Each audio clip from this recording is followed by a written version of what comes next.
Men are innately built to fight other men and to compete with other men. But it's not in a man's innate nature to want to fight against his woman. And so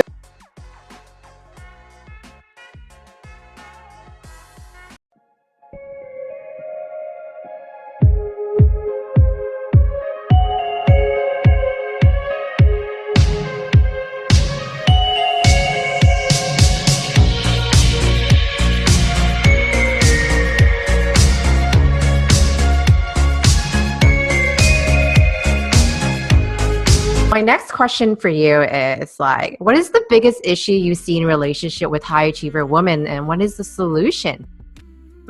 Okay. The biggest issue I think is polarity, and the solution is polarity. And what I mean by that is, you have polarity is when opposites attract. If you think about the positive and negative ends of a magnet. You know, if you have a positive and a negative, they're drawn together. If you have two positives, they repel each other. If you have two negatives, they repel each other.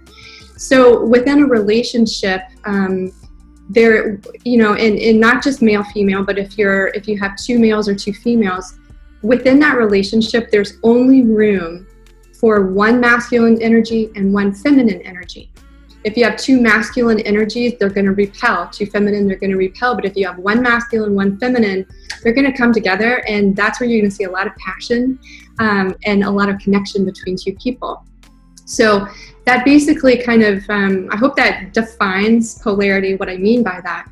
Now, with high achieving women, such as myself and you and many of my female friends, high achieving women, I love them because we are strong and we're ambitious and we make great leaders. But the problem is, at the end of the day, when it's time for us to wind down and enter into a relationship with our significant other, these same characteristics that make us great in our career will kill a marriage because they're more masculine in nature. So let me just kind of explain a little bit my understanding of the feminine characteristics or feminine energies versus masculine. So with feminine is omnipresence, right? We focus on everything all the time. It's called multitasking, and we're very talented at that. Men, not so much. It's, you know, we're broadcasting and receiving at the same time. Men typically broadcast or receive, but not at the same time, you know, so that's a very feminine characteristic. Feminine energies are flowing. We're gentle, we're joyful, we're cheerful, we're playful, flirtatious, seductive even, we're giggly. We're all about feeling and sharing. And talking and more talking. We're very supportive and nurturing. We like to be attractive, and we like to be desired. And we really come from a place of intuition most of the time. It doesn't mean that we don't have intelligence and aren't capable of tapping into it, but women are more intuitive. And, you know, that makes us, we want to be loved and we want to be cherished, and we lead with our hearts. And so the feminine energy really wants to be understood, but above all, we want to be protected and we want to be kept safe.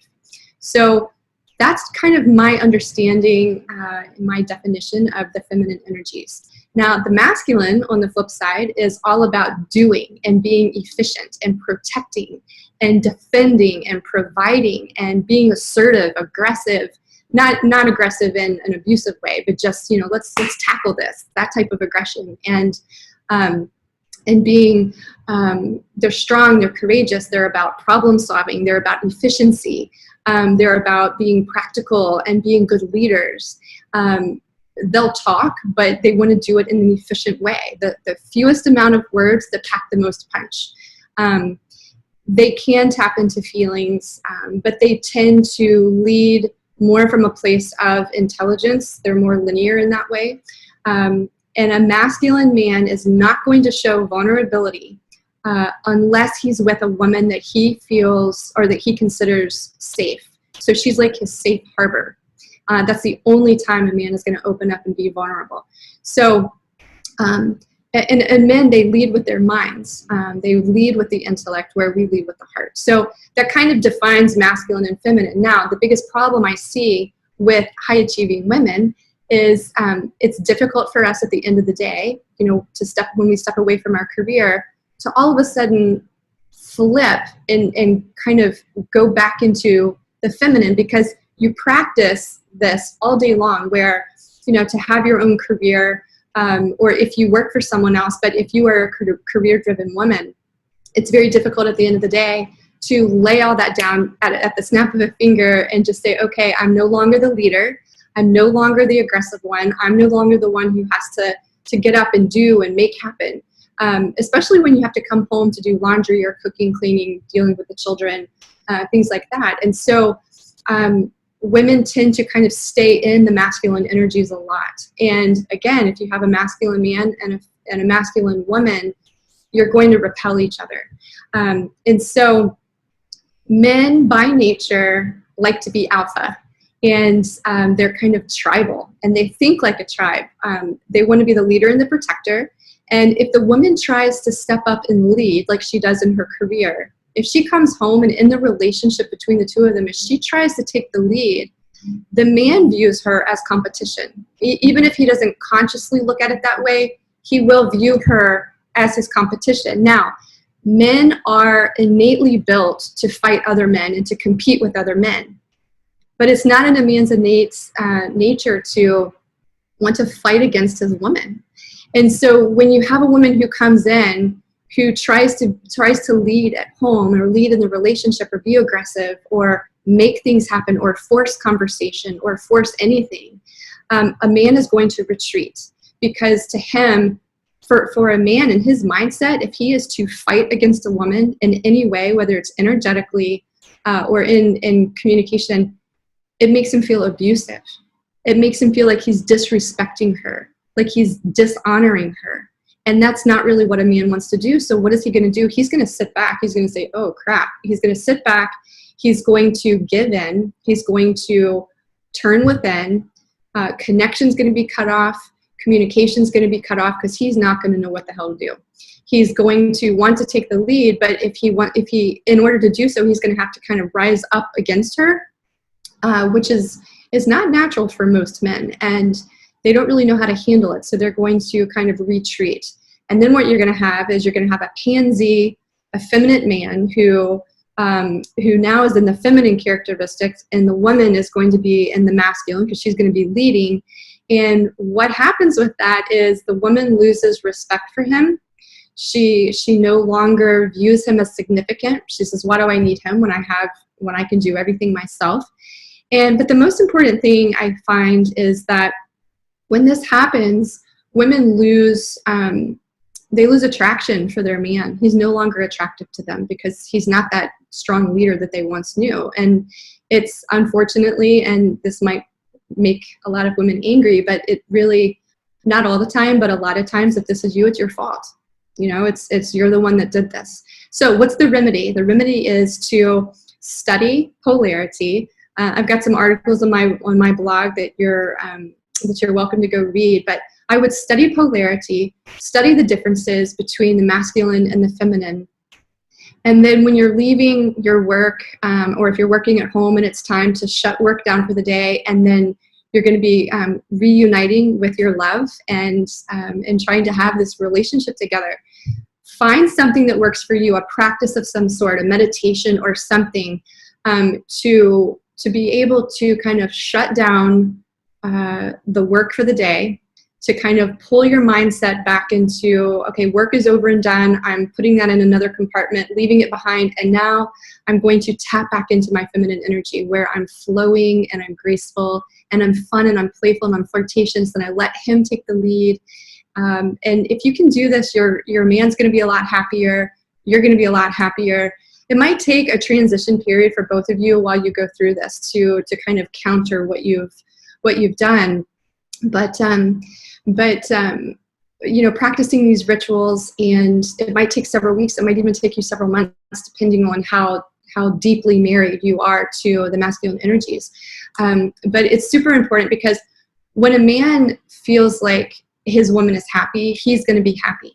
And so men like to do things for women. And high achieving women, we think we can do everything ourselves. You don't need to do this. I can handle whatever. But men really like to step up and do things to pamper women, to help them in ways, because it makes them feel significant and makes them feel useful.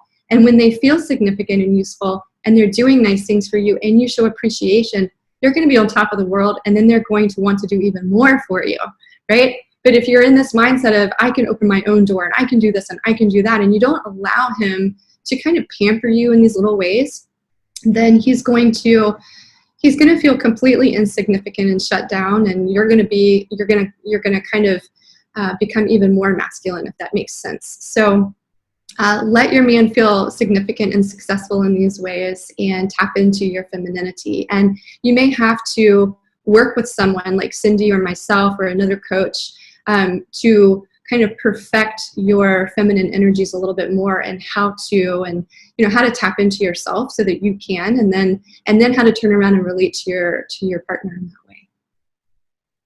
I think that's so great how you describe the polarity. It's really good. So that is so wonderful that you said that. I hear it all the time with my client. They're like, I'm a masculine woman and I want another masculine man. And like how you were explaining, they just project each other. They just bounce off of each other. They don't really try. So the more masculine the man is, the more feminine that you need to be. Yes, absolutely. Right? So if you really want a masculine man, you got to learn how to tap in the feminine. And it's not like if you weren't born with it, you can learn from it. Mm-hmm. Mm-hmm. If you learn how to be a CEO, you can learn how to be a CEO as a feminine side. That's woman. Right. Yeah, and there's a really good book that helped me because I realized a few years ago that I was super masculine all the time. Even though I curl my hair or put makeup on or wear a skirt or wear high heels, I was still super, super masculine. And I noticed for a while, a lot of men immediately were attracted to me. They would come in, they would talk to me, they'd look me up and down. I could tell they liked what they saw. It's because everything from my body, I was like leaning forward, which is aggressive, it's masculine, instead of, sitting back with your shoulders relaxed and being flowing. And, and so it doesn't matter how beautiful you are, how intelligent you are, if you're not tapped into your feminine energy, men will not be attracted to you long term. Now, there's a great book that helped me years ago, and I think the first step really is to love yourself and to honor yourself, and then to also step up your self-care game. Now, this book is written by an Australian woman named Melissa Ambrosini, and the name of the book is Mastering Your Mean Girl. So what it is all of us women, we have this mean girl in our head that says, well, you're too fat, or you're too skinny, or your hair's not long enough, or your skin, or you need more muscle, or you need to slim down, or you're not smart enough, or you could never have that job. It's this mean person inside that really degrades our self-worth and our self-confidence. And so she takes you through the step to help you fall in love with yourself again. And to me, that's the first step for a woman honing in on her feminine a little bit more is self-love and self-worth and self-care. And you it's not that you're going to become this girly girl with long pink nails, fake nails, or big hair. It's quite the opposite, actually. It's that you're truly in love with yourself, and you gain a self-worth and a self-confidence that is not arrogant, but is this beautiful, calm, I don't know what the word is. You take on this nature about yourself that's really lovely. And when you possess that, then a man is going to view you as that way too. And so I highly recommend that book, because I think the first step to working on your femininity is to really fall in love, not in an arrogant way, but to fall in love with yourself and to realize your own worth. And sometimes reading a book like that can help. And then other times, it's beneficial to work with a coach to help guide you through it all. I think a combination of both is always more efficient. But it's a good start. I really like that book. I have read it myself, so I love it. The matter of fact is, like, when you are out of your feminine side, you're more likely to create cortisol in your bloodstream. You're more stressed out. You get more sick.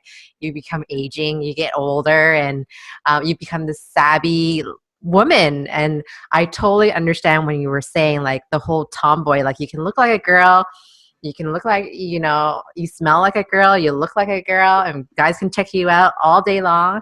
But if you sound like a man, they're like, whoa, what's up with her? And they're going to run the other way. They're going to go find somebody else. And women who are not receptive, Yeah. especially, and they're like, wow, this is a really insecure woman. Yes. My sister, I'm glad you said that word, receptive, because that is something that high achieving women aren't very good at. And my sister actually introduced me to this term not too long ago. She said it's called the art of receiving. She said, Google it. And so I thought, wow, okay, so I did. And it was really fascinating. And it really plays into feminine, because part of us, and a truly intelligent woman is going to know, is she's going to see the wisdom in allowing her partner to help her. And then to be able to receive these things that she may in the beginning think are silly, but if you practice it long enough and you see what it does for your partner, you'll realize it's not really so silly after all. It's a very beautiful way for him to show you love and protection and to provide for you. But I think the biggest thing too is to stay connected to your heart, because women who are connected to their hearts and lead with their hearts, it will blow a man wide open. I mean, he'll be done. I love that. And it's totally true, because women are more they should be more in tune with their body, if so, and that could be still taught. And it's not all about here. You don't need alcohol and drug to drown this out. It's learning how to be in tune with the body and the gut feeling, and the just being in sensation with the whole environment and how you feel about certain situation. And there's a wonderful saying that I have learned with my other teachers is, she's all in the knowing. Mm. So she doesn't need logic, like how men is like, oh, this is one, this is two. She already knows about it. She knew that the kid was crying upstairs. She knew the kid was upstairs already awake. Like, she's already in the knowing. That's such a powerful thing as a feminine energy, per se. I'm not saying that woman has to be always in her feminine. She does switch off as she get older when estrogen drops. She hit menopause, and think it's the role gets switched, and the men testosterone gets switched as well. Well, and that's another important point, is to be able to flow, because yeah, and I can't believe I forgot to mention this, but all of us have all of those characteristics within us. Obviously, especially high achieving women are going to have those masculine qualities honed in really well. And I believe that every human, male and female, should have all of the characteristics honed in really well.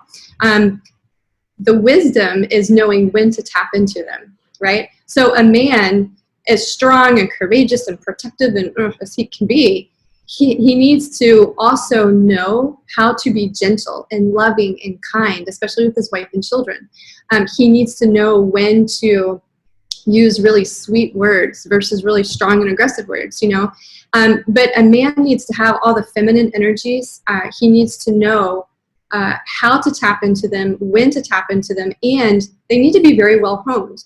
And same thing with us women. A perfect example is a woman who has small children.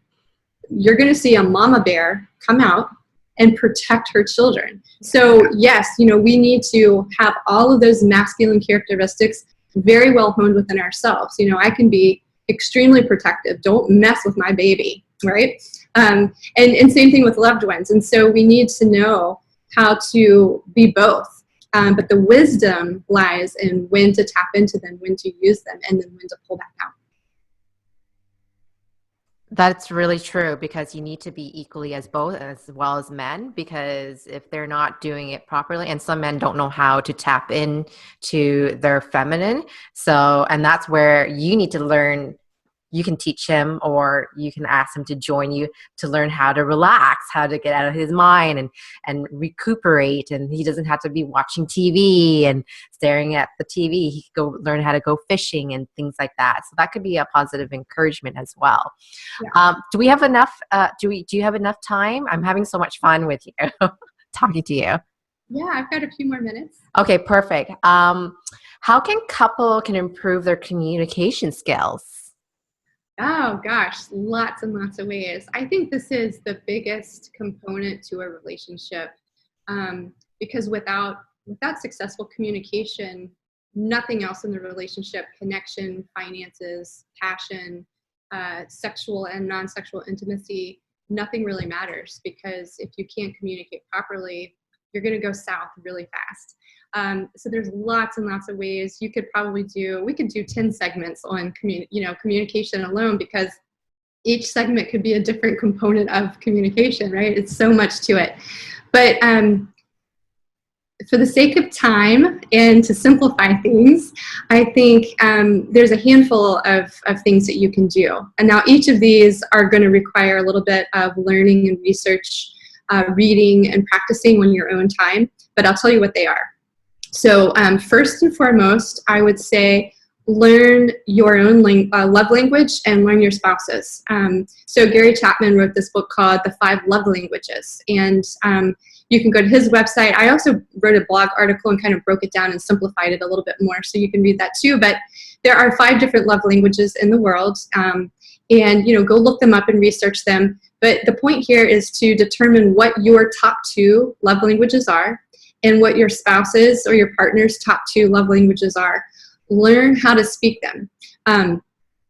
For example, for me, physical touch, physical affection is my top love language.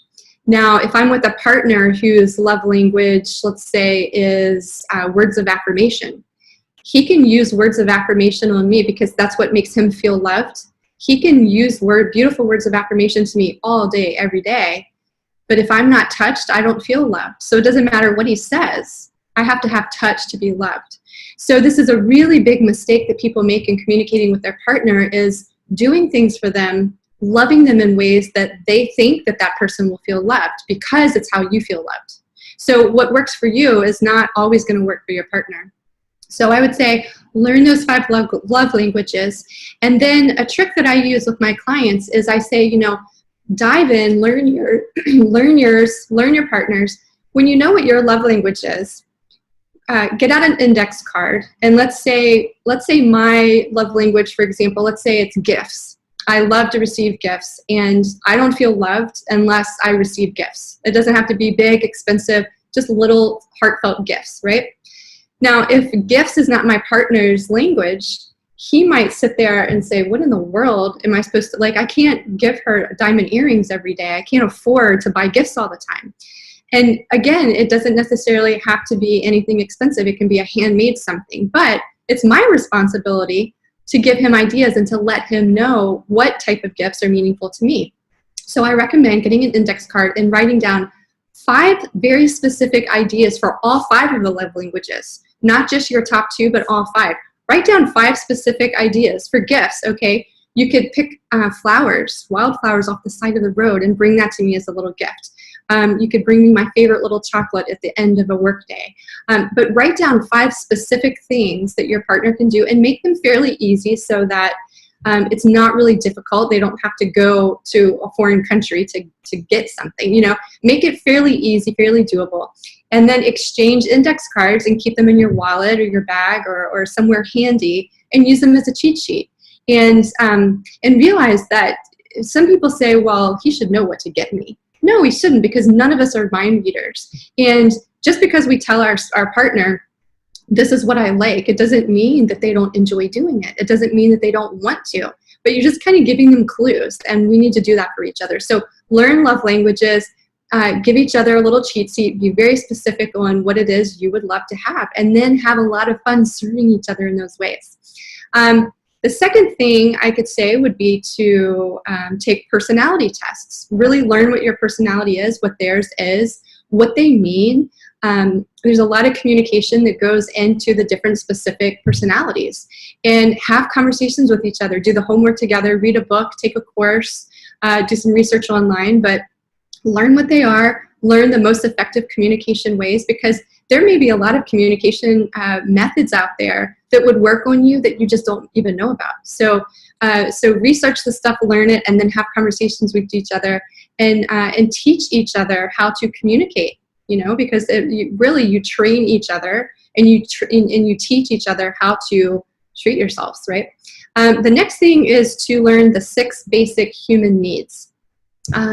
There are, I think Sigmund Freud was the first to talk about the 6 human needs, and then different people over the years have kind of come in and redefined and added to them a little bit. And I think most recently, Chloe Madanis and Tony Robbins together partnered and kind of modernized the theory. But it doesn't matter what country, what culture you're from, if you're male, female, or what religion. Every single human being in the entire world has the same 6 basic human needs. The first one is love and connection. The next one is variety. There's certainty.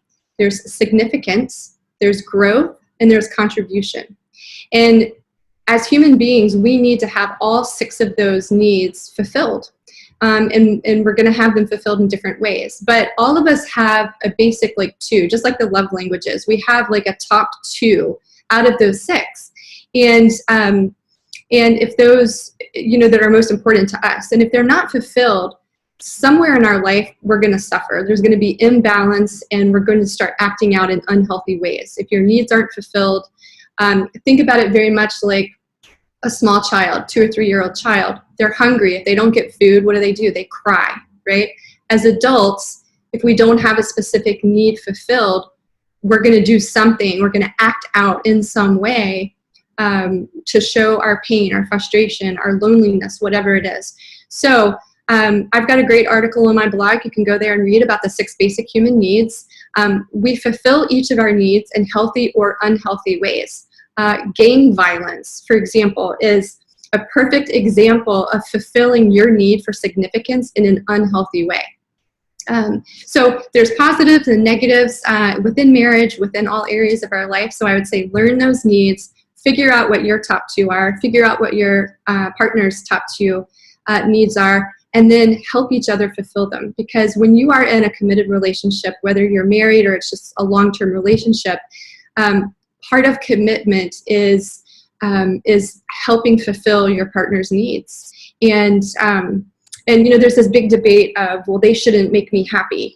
I should be responsible for my own happiness. Yes, but when you're in a relationship with someone and you're sharing a home with someone and you're living with them, it is your responsibility to help, do things on a daily basis to help fulfill their needs so that they live a fulfilled and happy life.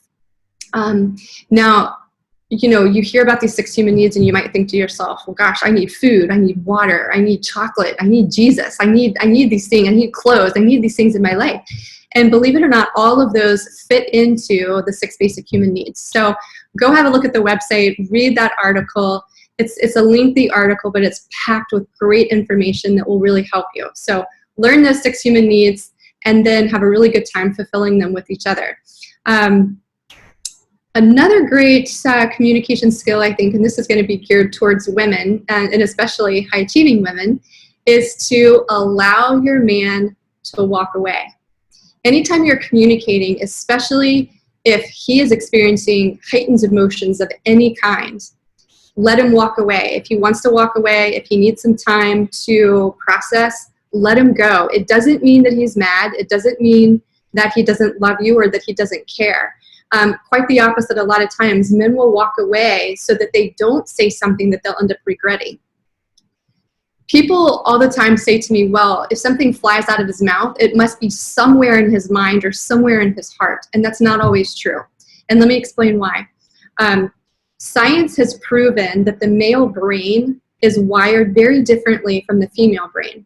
The male brain, I can't remember the part of the brain, forgive my memory, but there's a part of the brain When a man is experiencing heightened emotions, anger, something negative like anger or fear or frustration, or something super positive like love and joy, or heightens sexual feelings, any type of intense emotion for a man, his ability to think clearly is gone. He can't do it. He can't focus. He can't think clearly. He can't reason. A man has to allow his brain and the chemicals to calm down and to neutralize before he can gain clarity, before he can process, before he can formulate what it is he wants to say. So if you're in a heated argument and you notice, and I'm sure you've seen this in the movies, and I'm sure you've experienced this at some point in your life, you're in an argument with your man, and you're talking circles around him. You're making all the sense in the world, and you do and you're talking a mile a minute, and he's sitting there like a deer in headlights, and he'll utter something that will be utterly stupid, or he'll say something that just doesn't make sense, or he'll say something you think is insensitive. It's because he physically cannot speak right now. He physically cannot. He can't process and gain clarity and then be able to communicate with you. So his brain and the chemicals have to kind of neutralize. So if he wants to walk away, let him walk away. But I think what will really help both parties is to say, okay, there's a lot of heightened emotions right now. You're upset, I'm upset. Let's take a break. Let's take some time to breathe, to process this, to think about it, and to kind of come up with what is that's most important to us, what we want to say, what we want to do, how we want to handle this. And let's reconvene in 2 hours, or let's talk about this tomorrow morning over breakfast. But I think it's really important to set a specific time so that you both know when it is you're going to come back together, and ask each other, honey, when would it be a good time for us to talk about this further? Let him decide. And that way he'll have that time to kind of decompress, to gain clarity, and then to be able to formulate his thoughts properly so that he can better communicate with you. Super, super important, especially for high achieving women. The next thing I would say is to schedule talk time or couple time, whatever you want to name it, but schedule and put it on the calendar if you have to, 2 or 3 times a week, where you have 20 minutes, 30 minutes if you can, of uninterrupted time together. No phones, no computers, no television, but just to talk about everything from your work, what you experience during the day, to your home activities, to family things, whatever's on your schedule for the week. But schedule 2 to 3 times a week where you have that 20 minutes of uninterrupted time together just to talk and have communication and connection. Last but most important parts for communication are 2 things. Number 1, listen to your partner with the intent of understanding, not with the intent of reacting or responding. So listen to understand, not to react or respond, because you're not going to be able to react or respond appropriately if you don't understand them on a heartfelt level. All right, so listen to understand. And the last point is, during communication, especially if it's heated, to stop and really think about what your partner's intentions are. Because in the moment when we're feeling hurt or fear or frustration, it's hard for us to remember that our partner's intentions are probably positive. So if you can just stop, take a deep breath, and say, okay, I think his intentions here are really good. What are his intentions? I know his intentions aren't to purposefully hurt me or to frustrate me or to embarrass me. What are his intentions here? He's probably coming from a good place. So remember each other's intentions, and that will help diffuse some fear and some pain as well during communication. Wow, that's just so amazing that you mentioned the all those steps and everything in that area. So how do people can find you? Like, how can people work with you? How they can find you? Can you let me know what you're working on right now? Sure. So the easiest way to find me is to go to my website, and that is jenniferprice.com. From there, you can find many routes to social media, like Instagram. I have a personal Instagram account, but I also have one set up. It's called Marriage Mastery, and it's really just your daily dose of marriage and long-term relationship education and inspiration and motivation.